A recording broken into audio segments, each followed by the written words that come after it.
from on Zoom. I pay my respects to elders past and present and acknowledge that this always was and always will be Aboriginal land. So, JP Powell is an archaeologist, a historian, a teacher, and a writer. She lives on a rural property on Queensland's Sunshine Coast. She is a woman of many passions, including bringing the past to life to let people see that the ground they walk on has been trod by thousands of people over thousands of years. Each of these people have a story to tell. I'm also going to introduce Yorick Smaal. Did I nail it? Yorick is a historian and a senior lecturer at Griffith University with particular interests in sex and gender, crime and punishment, and war and society, and has been published widely in these areas. So let's give everyone a round of applause. Thanks so much for that introduction, and thanks to Judy for having me here tonight. Actually, this book is kind of, in a way, a reflection of all of my historical passions. Sex, gender, war, and crime. And Judy does a fantastic job in the story, bringing all of these strands together to tell a ripping yarn. So I just finished the latest instalment of Powell's trilogy when I took my nan on a short day trip to Scarborough. We sat on the grass with our fish and chips and gazed out across the sparkling water to the distant mountains.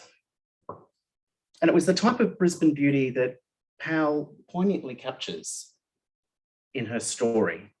The leaves really were shining that day, to borrow from the author. We got back in the car and headed back to the nursing home, and I asked Nan about the war.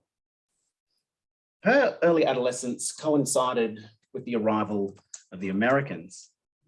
Now 92, she recalled with remarkable clarity 2 specific events, despite a memory otherwise fading with old age.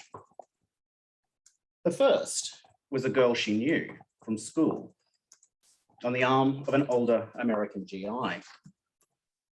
The second was a city assault on a street corner.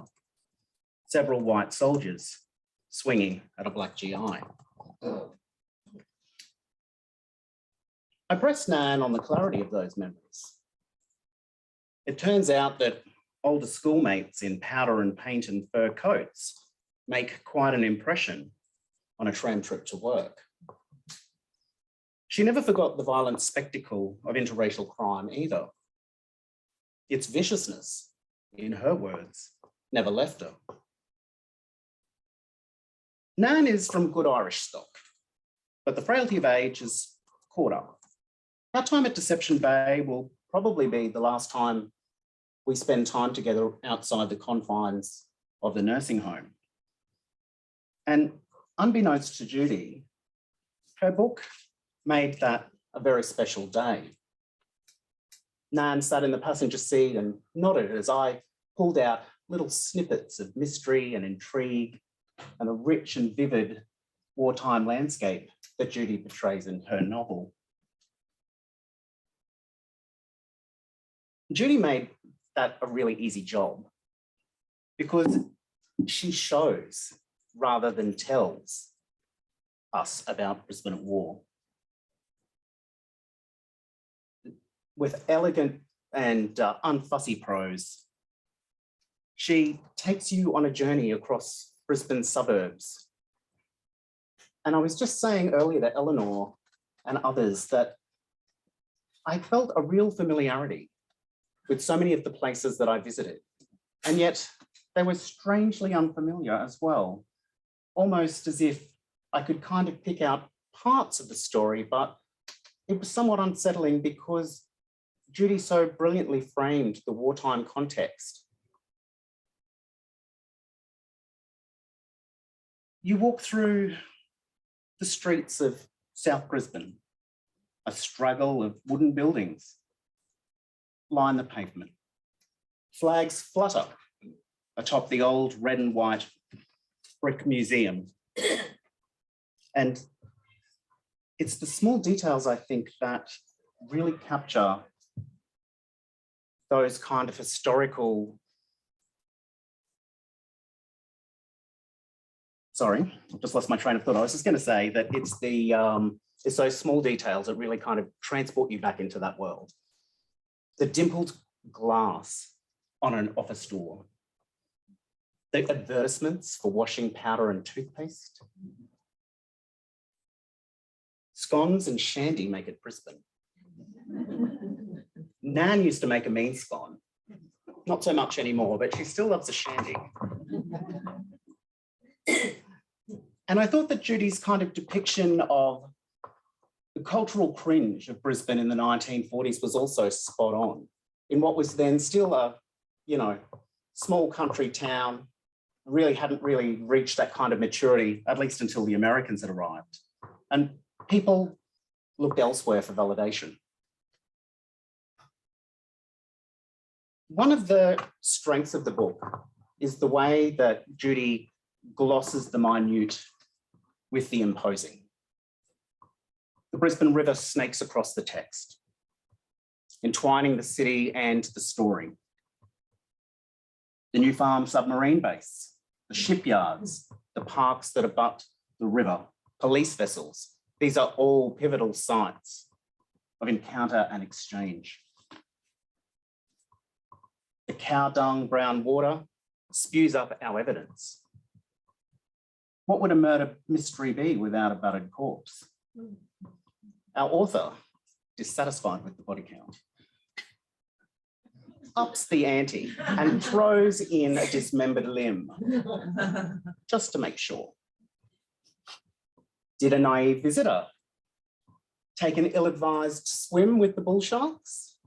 Or was there something more sinister at play? As the who and why done it unfolds, we join our protagonist, 20-something American Sergeant Joe Washington, as he tries to solve the mystery. Hailing from New Jersey, he finds himself a world away in Uncle Sam's CID. And that allows him to take a different eye to the landscape. He sees things with fresh eyes that maybe Brisbaneites miss. And that's a very helpful investigative skill. It's also a very clever device that the author uses to her full advantage by peeling back layers on a Brisbane you all think you know so well. But this story is going to show you dimensions and aspects of Brisbane that you're a little bit unfamiliar with. And so much of that world is conveyed through sense and affect. And that was actually one of the powerful parts of the story for me, actually. The way that you capture time and place through touch and smell. I can smell the wafting cabbage and fish coming from those restaurant doors. I can hear the trucks rumble through Tenerife. And as you say, taking torpedoes in one direction and wall bales in the other. I got so excited at one point that I kind of imagined myself as a pillion passenger, rugged looks, long, luscious hair, driving past Newstead and the gasometer, I think it is. And I just thought that's the sign of a good writer. When you're actually part of the story, when you're invested with the characters and you're invested with the mystery. Bringing us back to reality, Powell creates a set of very remarkable, relatable characters. And they are the driver that brings this story to life. And like us, like all of us in this room, they're very complex individuals. These aren't caricatures, they're not simple people. And I think that Judy captures this beautifully in a otherwise unremarkable line where somebody describes the ability to feel happy and to feel sad at the same time. And I thought that that so beautifully captured the complexity of the human condition.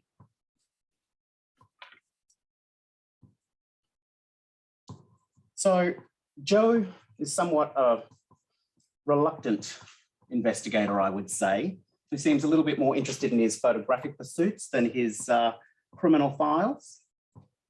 His formidable foil, Rose, who otherwise appears unblinking in the presence of indomitable characters like the corrupt Brisbane detective Frank Bischoff, also has her vulnerabilities that you can glimpse as you work your way through the text. Bischoff's hunger for power and his influence means that he's never far away from trouble. But I wonder what big personalities are compensating for. Official wartime artist Donald Friend is also there, mixing amongst the soldiers and the civilians, the sergeants, the sailors and the spies. Now, if real people add to the book's authenticity, then Powell's deep and wide archival research and her creativity gives her license to speak for those who are so often hidden from the official archive. And I was thinking back to my grandmother's story about Black Americans, and that so often indexes our knowledge of racial encounter in the Second World War. But Judy shifts that conversation and draws the reader's attention to Chinese labourers who toiled in limbo in Brisbane's shipyards, or locals like Eddie Chen, who works for the union. And one of the things that struck me actually was an exchange between Eddie and Joe. And they were talking when they first met about where Eddie was from. And Joe says, "Oh, I can't quite place your accent. Where are you from?" And he's like, "I'm Australian. My family's been here for 4 generations." And that was just such a telling moment for me as I engaged with your story, Judy. Just finding my page there. The story also challenges our popular notions of wartime romance. Girls in fur coats weren't the only ones taking advantage of American largesse or of female attire. We meet Tonda Leo at Anzac Square, who's chatting with queer others. And layered against that, Judy takes us into the shadows of the botanical gardens, where so-called perverts are hiding in the shadows, seeking companionship in an otherwise hostile world. You never know when the police might be watching and what they're up to. In some ways, the dual lives of queer men and women are a primer to the story and much of its subtext. They used to wear their hair up, as they called it, in unfamiliar company, or use double talk. And duplicity and deception are a part of the course in a murder mystery set against Brisbane's wartime intelligence community. Spies and military officers and local authorities mix personal ambition and official agendas. And so it was on the streets. Good time girls sometimes went bad, and bad girls played soldiers for all they were worth. But this is only part of the narrative. This book is about secrets of all kinds. People hold things to themselves, they hold back.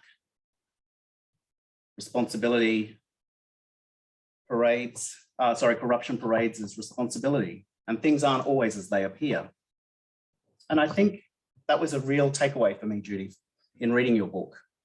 It was really one of the critical questions that left me when I had worked my way through the story, which is really about how we make sense of evidence and how we interpret the things we think we know. Now, how much of what people tell us is true? Where do they hold back? It's that comment about queer soldiers in Goodenough Island up in New Guinea. Is that a throwaway line? Somebody testing the waters to see if Donald might be interested. I think it also kind of reflects the variety of evidence, both in the way that you tell the story and the evidence that kind of drives our protagonist. Because there are always competing perspectives. People remember things differently, deliberately or otherwise. And you've got to be able to reconcile that evidence and try to get to the so-called truth. Got to negotiate those divergent timelines. Whose word is good enough and why? And I suppose that kind of brings me then to the way in which this story speaks to bigger issues as well. It's not just a powerful story of wartime Brisbane, but so many of the issues that it deals with resonated with me in a contemporary setting. Now, I might have sounded deliberately vague tonight, but borrowing from Judy, I've kind of used my own code, because if I talk too much about the story, you'll know what happens. And I was just telling Judy before that I got to a point in the text where two parts of the story converged together, and I literally gasped. And that's firstly the sign of a good story. But just to kind of gloss that point, I started flicking the pages faster. And you know, when you are trying to get through the story so fast to find out what happens, that you're reading as fast as you can, that you are absolutely hooked. I was like, oh my God, I didn't see this coming. Now, I'm actually seeing my nan this weekend. Now, she doesn't know it, but I'll be buying a copy of Deception Bay, not only as a kind of memento of our special time together, but because Nan loves a good murder mystery. And this is a good murder mystery. Now, I could give her my copy, but having read Judy's story, there's no way I'm parting with this, because I know what might be coming. Well, I don't. Judy maybe makes me think that I know what's coming, but I don't. And I know that I'm going to have to go back and cross-reference, because every time I thought had a sense of how the story was going to unfold, you threw a curveball and caught me off guard. And I think that that's the sign of a great storyteller. Thanks.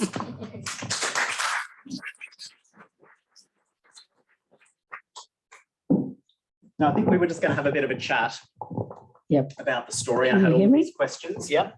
Okay. So I had lots of different questions. First up, I'm going to ask a tricky question. Who's your favourite character and why in this story? Oh, Frank. Oh, really? No. Because he's such a crook. I think crooks are fun. They're fun to write. Okay, that's interesting. I was quite drawn to some of the marginal characters, actually. So I often kind of get caught up with the protagonist, but actually, to be honest, the protagonist irritated me a little bit. Yes, he could be a bit goody two-shoes. I'm fond of Bert, and I've written Bert in the previous one, and he didn't end up there. So I've always had in the back of my mind, he's the Aboriginal guy who's on the boats, and I'm fond of him. I quite like Donald Friend, to be honest. I know you're not supposed to like Donald Friend, but if you read Donald Friend's letters during World War II, they're just hysterically funny. He's very smart. And I mean, everyone goes on about the sex issues, but what really gets me is he's so down on Australians for being racist. He's incredibly good about lots of things. I find Donald Friend really an interesting character. Yeah, I thought you did a really great job, actually, of capturing some of that humour and wit.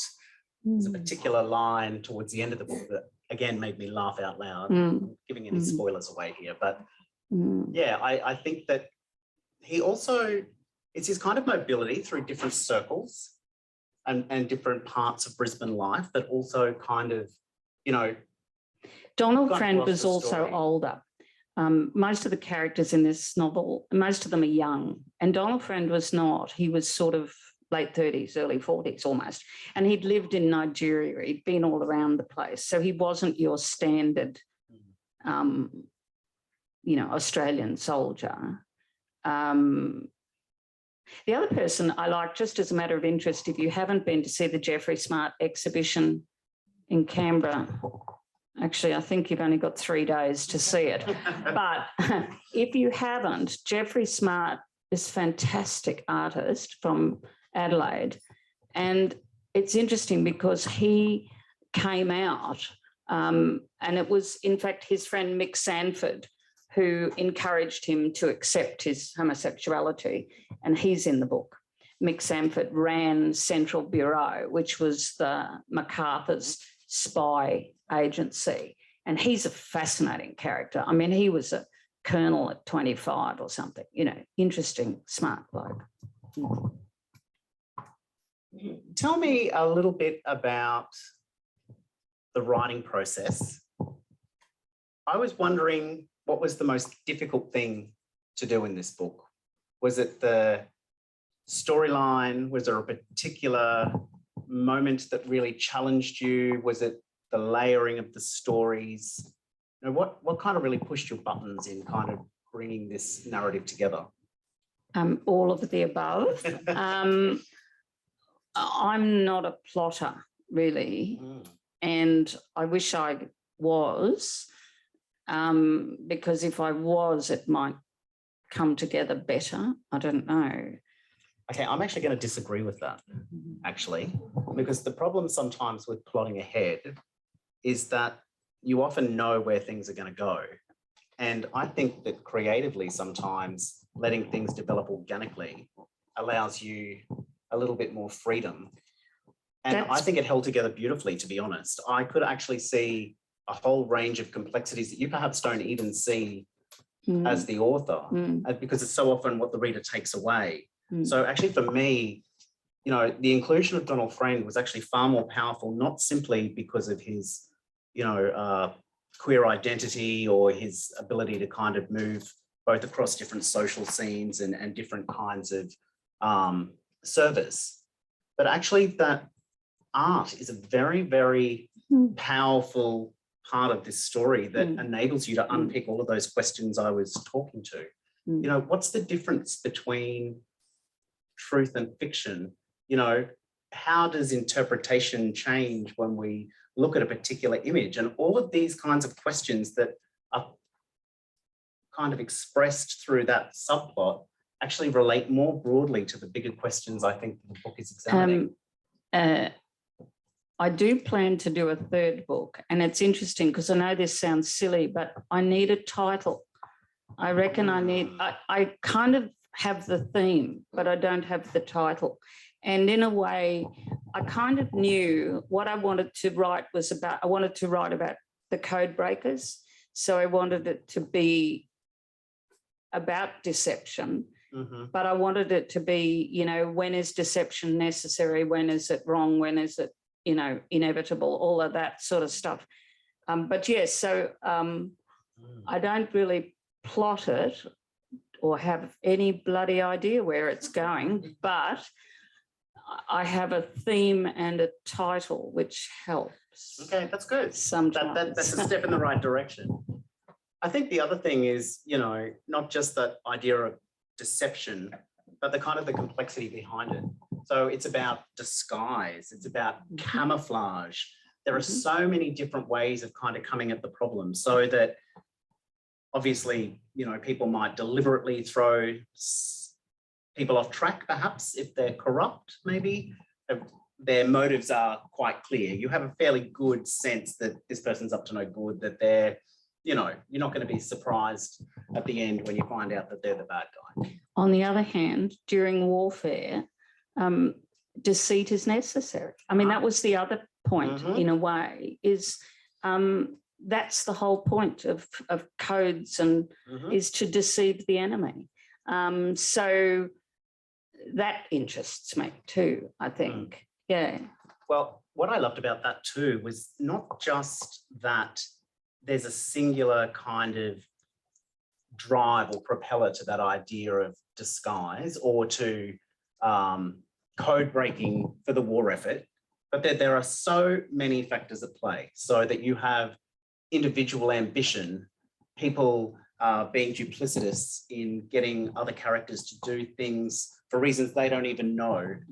And then the tension between the local authorities and the Americans, I thought was really, really well done, because it speaks so much to the kind of the power struggle that, you know, sits around and kind of frames the wartime setting, both in terms of, you know, disguise and power, but also, you know, it's a bit of a turf war.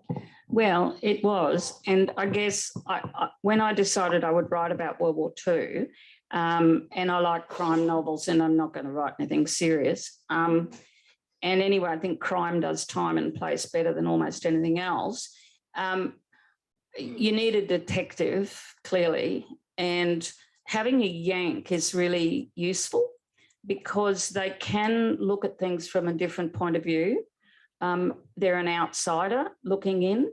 But then you also have, as you say, this tension, because the reality was when there was a crime committed, it was the Queensland Police who investigated it. But if the perpetrator was found to be an American, they were handed over to the military courts.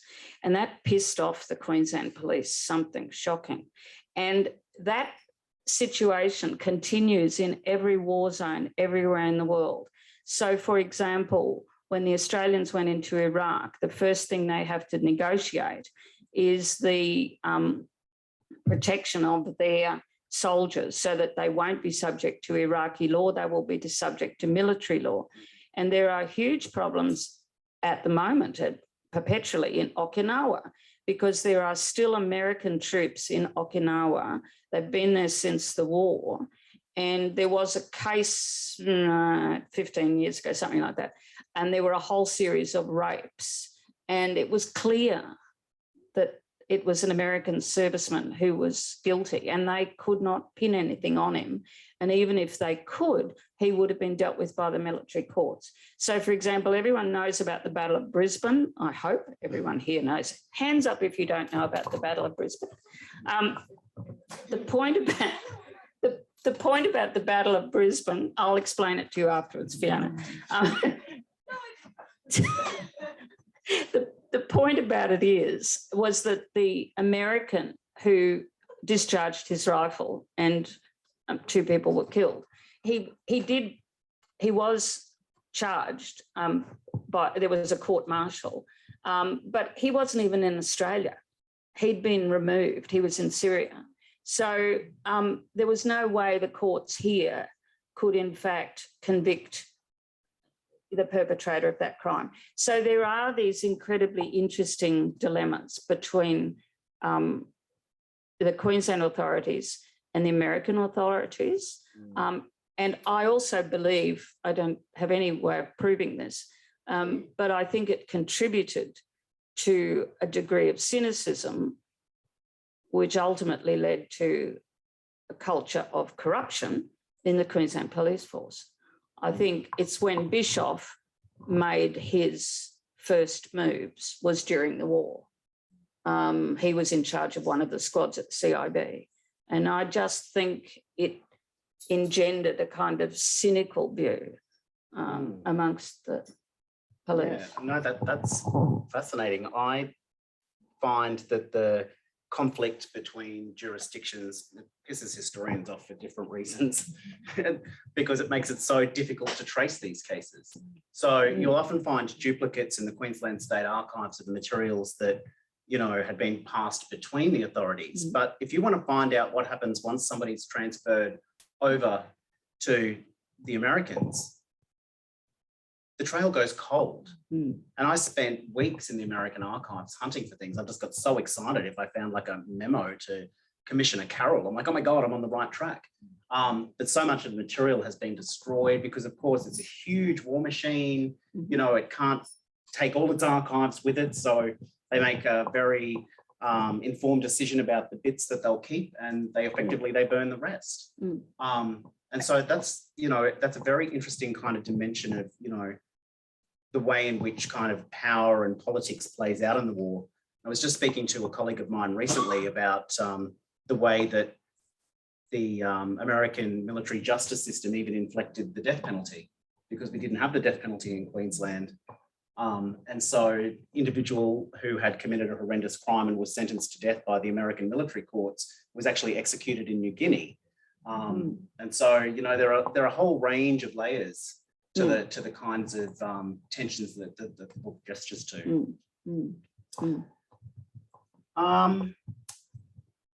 It's not all serious. It's not all though. serious. It's lots of fun. I'd hate to think that it's all serious and academic. It's not. It's not. Pretty light. Well, it's impeccably researched. So I think that you can't tell a story like that unless you have an absolute mastery of the archives. And that's actually going to be my next question, which is, I was actually literally blown away by the level of detail in piecing together the intelligence communities and the kind of the complexities of the American military.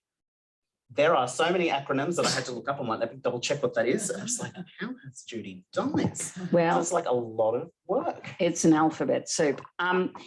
There have been 3 books written quite recently about Central Bureau and the American intelligence network. And there's also been a couple of books written about the precursor to ASIO and so forth. But yes, you had, I mean, it wasn't just that the Australians had their own intelligence service and the Americans had another one. Central Bureau was a bit different because it had both Australians and Americans and Brits and Dutch and Chinese involved. But, you know, the Army didn't trust the Navy, didn't trust the Air Force. They all had their own, you know, there was this incredible bun fights between different branches of the services. Everyone thinks, you know, everyone pulls together in wartime. No, not true. I don't think there's an element of it, but gee, there's a lot of, you know, fighting for turf. Yeah, and I think that that's, you know, where Frank kind of really steps to the fore. Like, this is an opportunity to make a mark, to take advantage of, you know, what's playing out at this time. And I think that, you know, it's not only him though, it's the Americans and a few other characters who, you know, often got their own strategic interests at play. They want their own piece of the war. And so that, I think, is a really interesting kind of, it's an interesting dimension to the story, because war can bring out all kinds of things. I think it brings out, you know, perhaps new senses of self that people discover free from home, or, you know, away from wives and girlfriends. People fall in love with people they never expected to.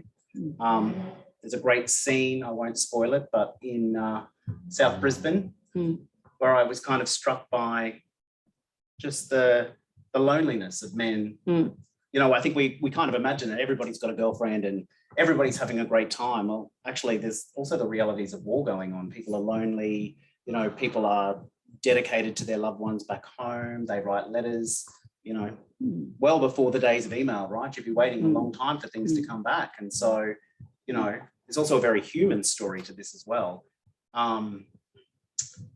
Yes, and I mean, I guess when I started the Brisbane Line, I loathe the Australian War Memorial view of military history. I just can't tolerate it because it tells a very one-sided view. And, you know, wars do bring out the best and the worst in people. And anyone who thinks that Brisbane was full of people who were, you know, supporting the war effort, there were just as many people making money on the black market. And, you know, I mean, it's a much more complicated story, and I think it's just really ridiculous to mythologize things.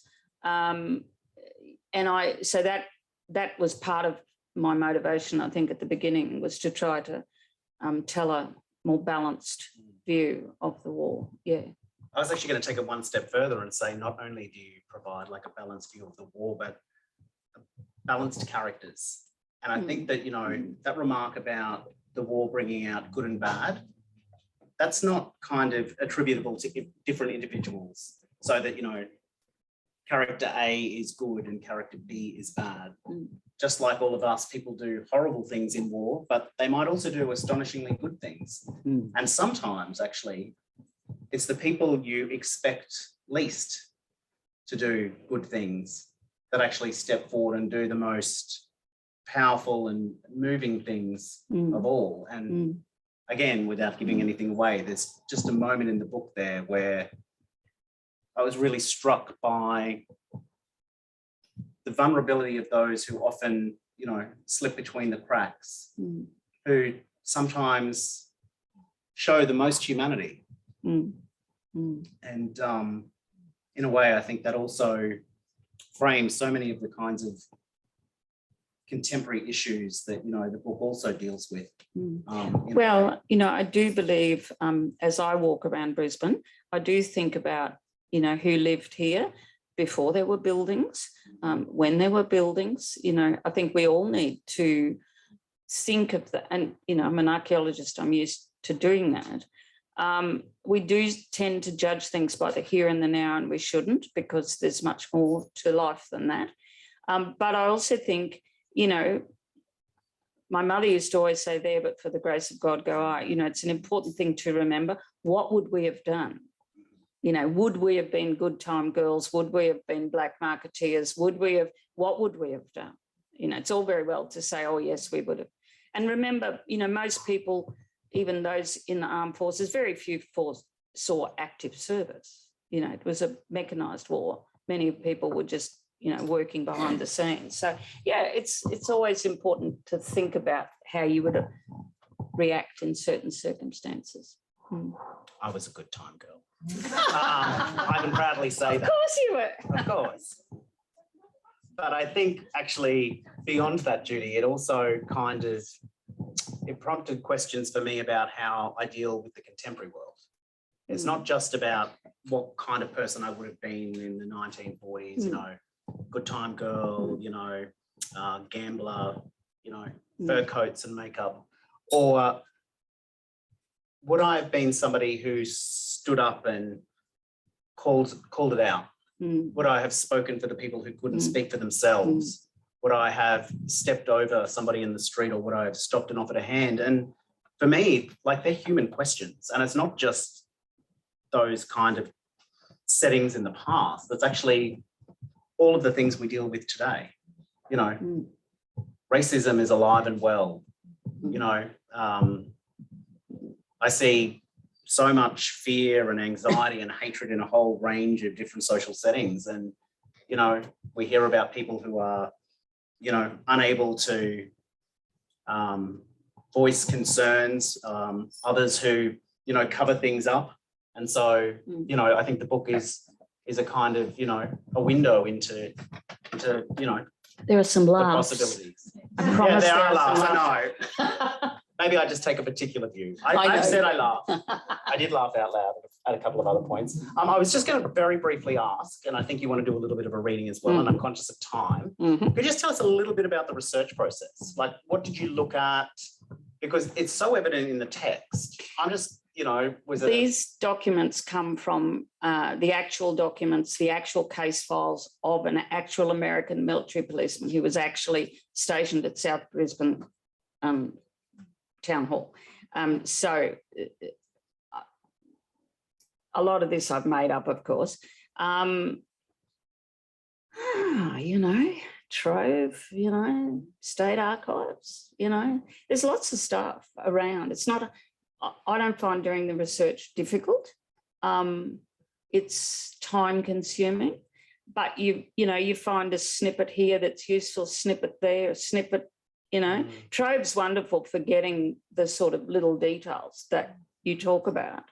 You just have to be alert to it, I think, as you research. But we're also talking at the beginning about, you know, also kind of staying true to the historical record to a certain degree. Yes, I have fiddled with a few things in here, but I believe there must always be historical notes, and I've got them at the end, to say, actually, the Max Harris thing was a different date. You know, I've got, where I've fiddled with the truth, I think you've got to be honest and say you've fiddled with the truth. I don't think it's fair not to. I think that's really important. Unfortunately, the first book was funny because there was a book club here and I spoke at it, and one of the women said, I spent the whole time on Google, and then I got to the end and, oh, Jesus, there were historical notes that I hadn't realised. That explained it all.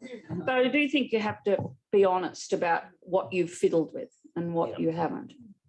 I've tried to be true to the feel of the thing. It is difficult because there are attitudes which we now abhor, and you can't paper over them. They were attitudes then. You shouldn't try to paper over them, I think. So, for example, I wrote an article for the Queensland Writers' Centre about writing historical stuff. They would not let me use the word, a few words. They would not let me use those words. And actually what I was trying to say was that language changes. So, for example, we all know that a bitch is an unpleasant thing to say, but it's also the name for a female dog. In Henry Lawson's time, the name for a female dog was a slut. Now, that doesn't mean what we think, because that's the word that he used. You just have to be honest about these things, I think.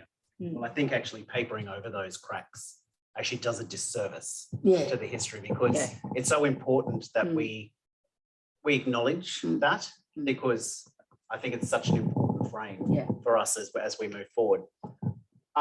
Thank you so much for inviting me to speak. It really is a genuinely engaging read. Very fast-paced, exciting. I've obviously conveyed how much I loved it. So I encourage you all to get a copy tonight, take advantage of the author's presence and get it signed. I've got multiple copies of things to get signed here, and I'm buying more. I think Judy wanted to end by reading a little bit. Do you want me to read anything or not? Can I say I'm really grateful that people turned up, because this is horrific weather, and it's really lovely that you did, to be honest. Should we jump out to the audience if they've got any questions as well? Absolutely. So if anyone's got any questions for Judy, pop your hand up. And no, I have an easy one. Yes. Do we need to read the first book first if it's a trilogy? Sorry? Do we need to read the first book first if it's a trilogy? Would you recommend? I would recommend. I think I would, because the two main characters are introduced, and it kind of makes sense to know them. Yeah. My answer to that would be, that's why my nan is not getting this volume, because you do sometimes just want to go back and double check something.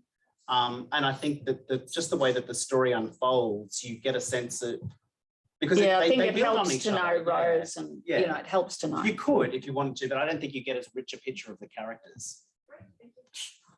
anybody else? Sure. Can I just ask a question? But how does it change with, say, the sophistication of, example, the Central Bureau of Investigation? Sorry, can you? I'm a bit deaf. Can you just yell? As I say, how has it changed with the sophistication of surveillance with ASIO and the Central Bureau from the time that you were researching and writing your book to probably what it is today? So how has surveillance and so on? I should clarify, Central Bureau were monitoring wireless communication between military units, between us, well, overseas, basically. So it's all electronic communication.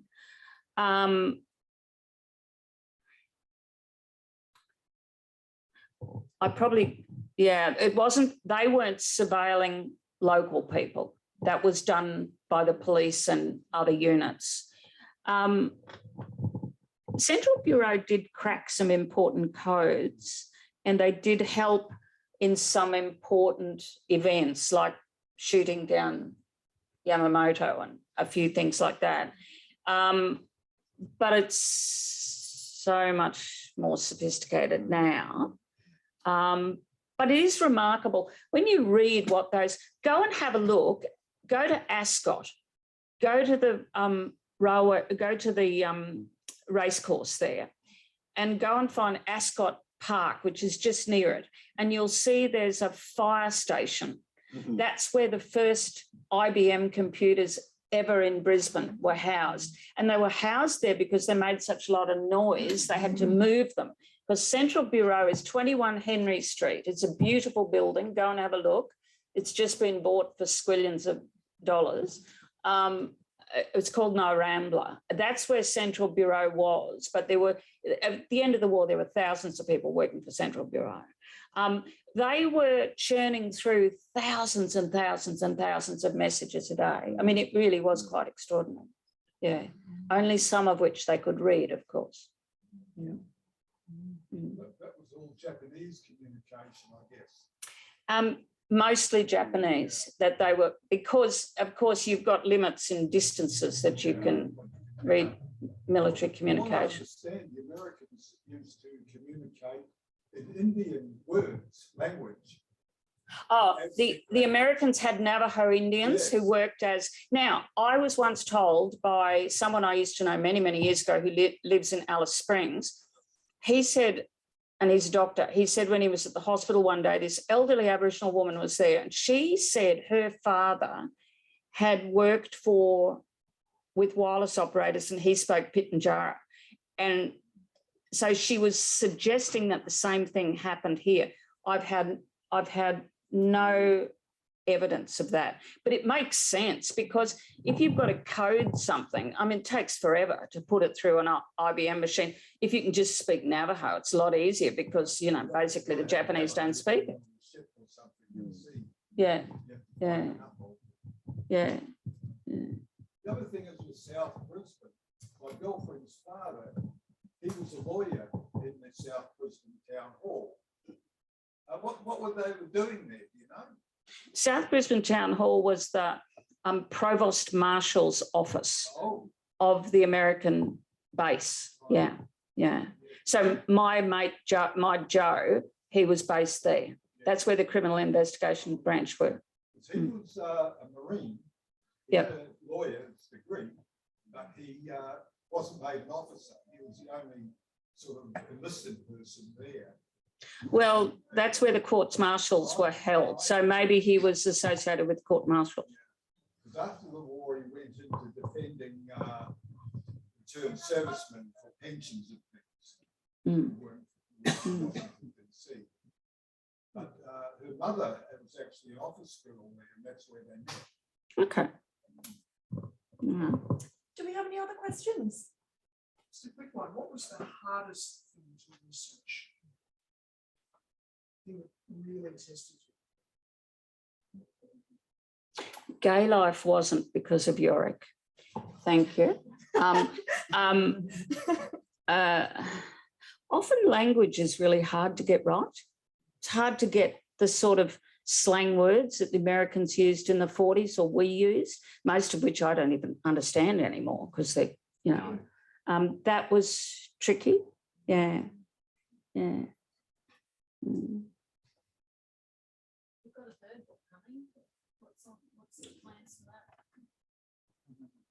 Give me a title. I need a title. I've got a vague idea. 1945, somewhere in 1945.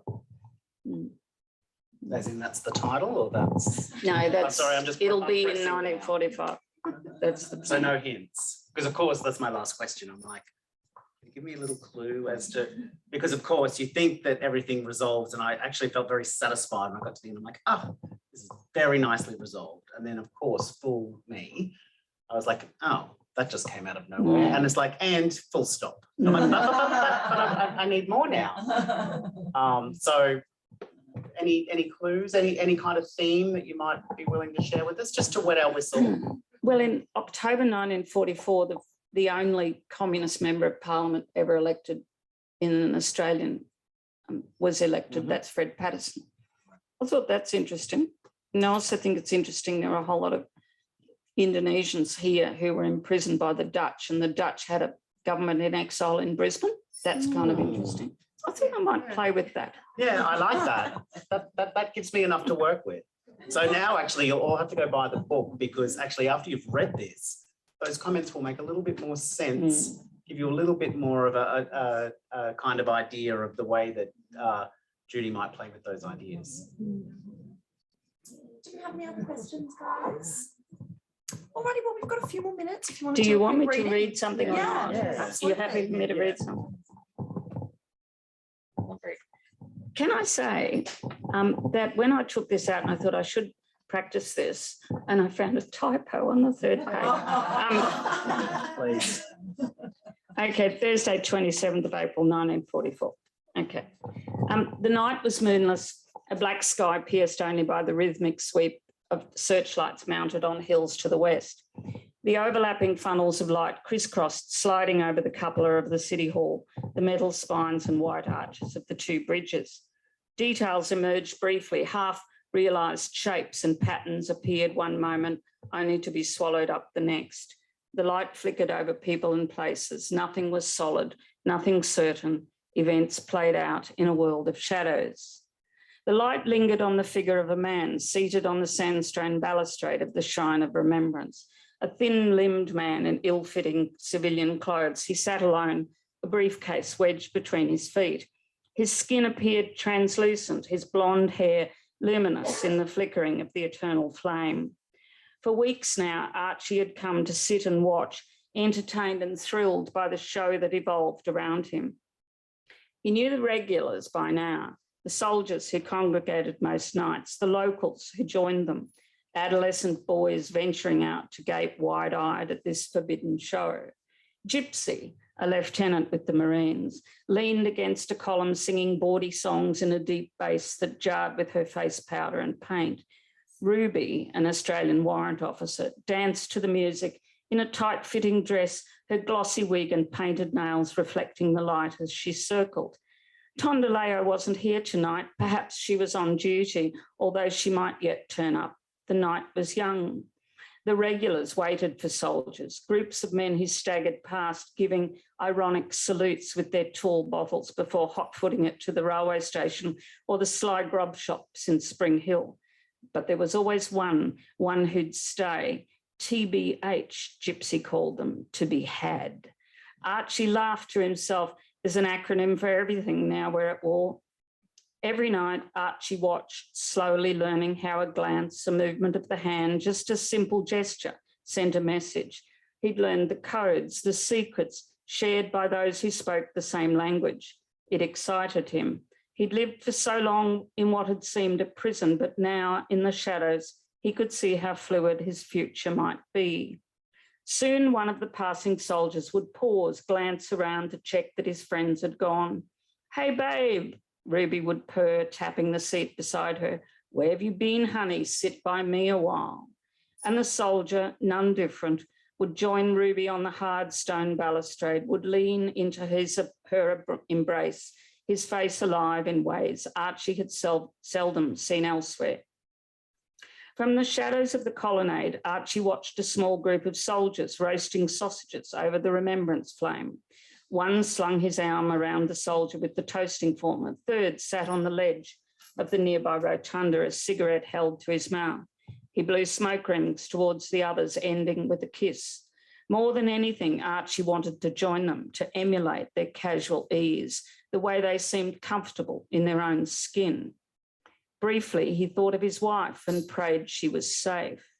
He'd meant to go back to work. It's what he'd told them when he left the party, but already today he'd spent 16 long hours at his desk, staring at letters and digits, tracking them down columns and across parallel lines, lists, lines, grids, patterns, groups of letters, 4 to each group, hammered into his brain. Letters swam before his eyes even now, so that he felt he was drowning in them. Nothing made any sense. A riddle, he knows, always has a solution, but sometimes, and he knows this too, the answer comes when you least expect it, when instead of staring intently, you look away. Then the clue comes as if from nowhere, and instantly you have it, the solution. But you must wait for that moment, never force it. As a child, he played with the thermometers his father brought home from the lab, breaking them open to extract the mercury, watching as the tiny bubble of silvery grey emerged, so elusive that when he reached out to touch it, it burst into tiny balls. No matter how hard you tried, it was impossible to pin it down, but then all of a sudden, it would meld into a single blob once more. Solutions, too, were like quicksilver. The Japanese mainland army messages he was working on were meaningless now, of course. He knew the additives had changed, they were old. Messages about weather systems that had blown themselves out months ago, battles long fought and lost, troops already redeployed. But there was something to be said for playing with the puzzle, investigating the minds behind it, their ways of thinking. Was it super encrypted or bisected? Often it seemed as though he was playing a game, complex and cerebral, but just a game. And then something would happen. A freighter sunk off Newcastle, a barge landing a company of Marines on the wrong breach. And you remembered it might be a game, yes, but a deadly one. He knew he wouldn't sleep. For months, he'd told himself he wanted nothing to do with this world, but its allure was more than he could resist, and he'd strayed around the edges for too long. One of the soldiers, the one holding the fork in his hand, shone a torch with his other into the shadows where he sat watching. "Who's there?" the soldier said. "Come on, join our little party, why don't you? We won't bite." Archie stood. As he moved to join the group, he felt his body relax, his skin loosen, as if finally he was sloughing off a hard and itchy coat.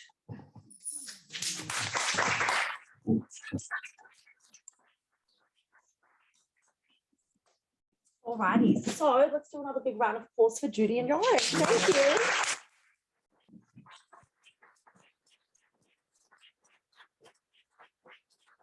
Let's get time for a drink. I think so, yes. So the bar is definitely still open. We've got plenty of copies available to purchase, and Judy will pop you over and get you at the signing table. Thank you. Make sure you get the book signed, guys. Thank you.